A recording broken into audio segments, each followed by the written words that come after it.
Hello friends, welcome to my channel the focus academy. Myself Shubham Singh. आज हम करने लगे ट्रिग्नोमेट्री का क्वेश्चन नंबर 9 8 तक तो हमने खत्म कर ही दिए। आज हम क्वेश्चन नंबर 9 कर रहे हैं। काफी अच्छा रिस्पांस आ रहा है। I am very thankful to you. But start करते हैं विदाउट टाइम वेस्ट किए हुए। चलिए, आज का क्वेश्चन क्या है कि इन ट्राइंगल एबीसी राइट एंगल कहां रखा हुआ है? बी पे। ओके, tan a की वैल्यू दी है 1/√3। इस तरह का क्वेश्चन मैंने आपको थर्ड और फोर्थ में भी बताया था। जब भी हमारे पास ट्राइंगल नहीं दिया होगा तो हम triangle with the help of given part से ड्रॉ कर सकते हैं। उस ट्राइंगल में हमारे पास एक ही कंडीशन होनी चाहिए, ए नाम होना चाहिए। चलिए एक ट्राइंगल ड्रॉ कर लेते हैं। यहां पे ड्रॉ कर लेते हैं। इस ट्राइंगल का नाम रख देते हैं एबीसी। ठीक है, क्योंकि राइट एंगल कहां बोला हुआ है? बी पे बोला हुआ है। चलिए मान लेते हैं। बट इस केस में भी हमें ट्राइंगल वैसे मेंशन किया ही हुआ है। अगर नहीं भी दिया होता तब भी हम मगर हमारे पास वैल्यूज नहीं दी गई, बस ये ध्यान रखिए। क्वेश्चन नंबर 9 देखो, अब tan a की वैल्यू कितनी दी गई है? 1/√3। ठीक है, tan क्या होता है? टू प्रेजेंट बाय ब्यूटी, मतलब परपेंडिकुलर बाय बेस, यही होता है। अब ए पे अगर थीटा रख देते हैं 2 मिनट के लिए, तो परपेंडिकुलर कौन सा होगा? वो 1 होगा। तो परपेंडिकुलर तो बीसी होगा। परपेंडिकुलर तो बीसी होगा। वो क्या होगा? 1 सेंटीमीटर। और बेस क्या होगा? √3 सेंटीमीटर। ठीक, अब राइट एंगल के सामने वाली साइड तो फिक्स होगी। परपेंडिकुलर चाहे कहीं पे भी रखते हैं, वो क्या होगा? हाइपोटेन्यूज होगा। अब जब हम ये दो साइड्स ड्रॉ कर लेते हैं, इसके डायमेंशंस लिख लेते हैं, तब हम इस थीटा को रिमूव कर देंगे, क्योंकि अब हमने ये ड्रॉ कर दिया। ठीक है, चलिए अब ले लेते हैं। दो साइड दी गई है। With the help of PGD theorem हम थर्ड साइड निकाल सकते हैं। हम यहां लिखते हैं in triangle ABC right angle at B by Pythagoras theorem we have, वो क्या बोलती है? हाइपोटेन्यूज का square that is equals to base का स्क्वायर प्लस परपेंडिकुलर का स्क्वायर। यही बात की थी हमने पीजीडी में। हाइपोटेन्यूज राइट एंगल के बिल्कुल सामने वाली साइड को हाइपोटेन्यूज, बेस और परपेंडिकुलर। अभी बेस ये मानी थी, परपेंडिकुलर ये माना था।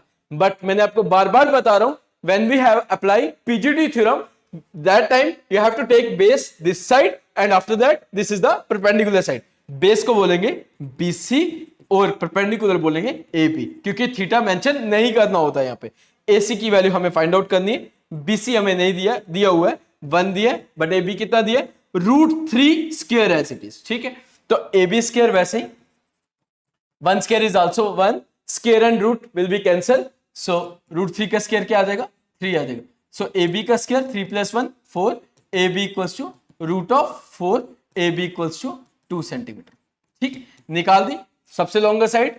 ठीक है, √3 तो छोटा होता है, 1 पॉइंट समथिंग होगा, तो AB की वैल्यू क्या आ गई? √2 आ गई। अब इसके दो पार्ट्स दिए। अगर आपको ये दो पार्ट्स करना आ गए तो समझ भी आ गए, तो मान लीजिए कि फर्स्ट एक्सरसाइज पूरी की पूरी रिकैप्चुलेट आपकी इसी क्वेश्चन पे हो जाएगी। चलिए पार्ट नंबर ए ट्राई करते हैं। Sign A cos C plus cos A sign C. Sign सी, ये ए और सी क्या है? ये थीटा है, जहां पे भी मेंशन किया होगा। चलिए, साइन मैंने आपको बताया था, साइन क्या होता है? Some people by have, perpendicular by hypotenuse. Cos की value cos curly black hair, base upon hypotenuse. ठीक है, ये ध्यान रखिएगा। ए पे अगर थीटा रखते हैं, सबसे पहले रख देते हैं सम पीपल हैव, परपेंडिकुलर क्या होगा? थीटा के सामने क्या होता है? परपेंडिकुलर, आ गया 1। Hypotenuse some people have, hypotenuse तो 2 फिक्स रहेगा, इनटू कॉस थीटा का रखना है सी पे।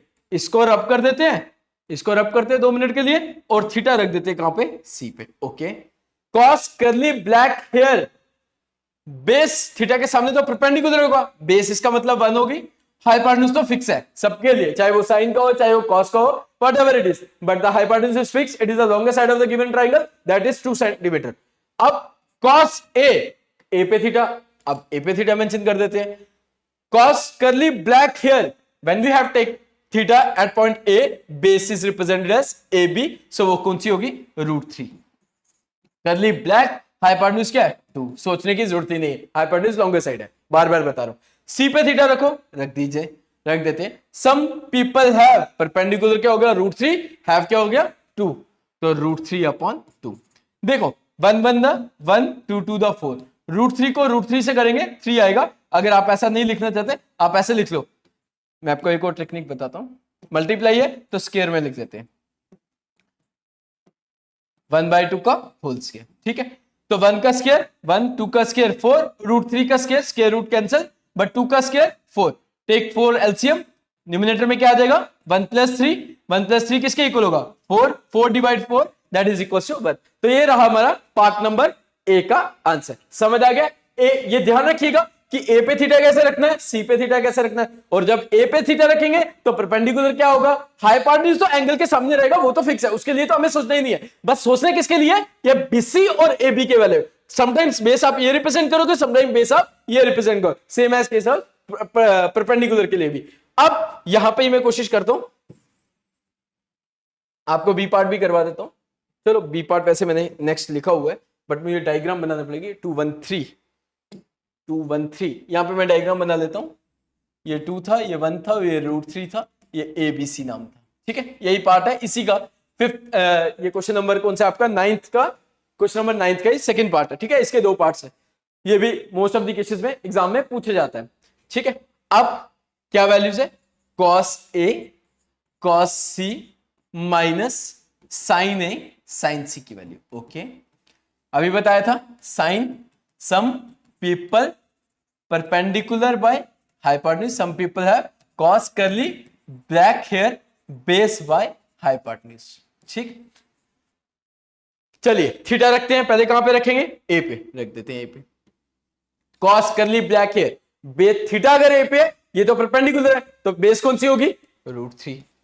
cos curly black hair hypotenuse तो फिक्स है, हाइपोटेन्यूज क्या है 2, तो यहां पे आ गया 2 इनटू, अगर सी पे थीटा रखते हैं तो बेस कौन सी आ जाएगी, नीचे वाली साइड को बेस, हाइपोटेन्यूज वही रहेगा क्योंकि cos curly black hair ही है, 1/2 sin some people by have sin perpendicular by hypotenuse, theta के सामने परपेंडिकुलर, अगर थीटा ए पे पुट करते हैं, थीटा के सामने परपेंडिकुलर, वो क्या है BC, BC की वैल्यू कितनी है 1, सम पीपल हैव हाइपोटेन्यूज कितना है 2 इनटू सी पे थीटा रखते हैं, सी पे अगर थीटा रखते हैं, रखा हुआ है सी पे थीटा, सम पीपल हैव अगर सी पे थीटा रखते हैं तो परपेंडिकुलर √3 होगा थीटा के बिल्कुल सामने वाली साइड, तो यहां पे आ जाएगा √3। Hypotenuse some people have, hypotenuse तो 2 ही है, ये तो फिक्स है। अब √3 को 1 से मल्टीप्लाई करेंगे, the answer is √3 2 to the 4। ठीक, 2 to the क्या आ जाएगा 4, माइनस √3 को 1 से किया, √3 2 to the 4, take 4 LCM, otherwise इसको दोनों को काट दो तब भी 0 ही आएगा, √3 में से √3 जाएंगे, 0 divided by any number that is also equal to 0। ये रहा आपका क्वेश्चन नंबर 9th के दोनों पार्ट्स मैंने आपको करवा दिए। फिर बता रहा हूं, बार बार आपको ये बार बार रिपीट कर रहा हूं कि आप ये चीज बार बार याद रखो कि थीटा के सामने अगर एंगल के सामने हाइपोटेन्यूज है, थीटा के सामने परपेंडिकुलर होगा, बट हर टाइम होगा, बट उसी के टाइम नहीं होगा when we apply PGT theorem. PGT theorem के लिए हाइपोटेन्यूज ये, बेस ये और परपेंडिकुलर ये, बट ये जब भी इस तरह का tan ट्रिग्नोमेट्री एबीसी का नाम करेगा तो एबीसी जो भी होगा वो हमारा क्या होगा, थीटा रिप्रेजेंटेशन होगी। सो ये क्वेश्चन समझ आ ही गया होगा।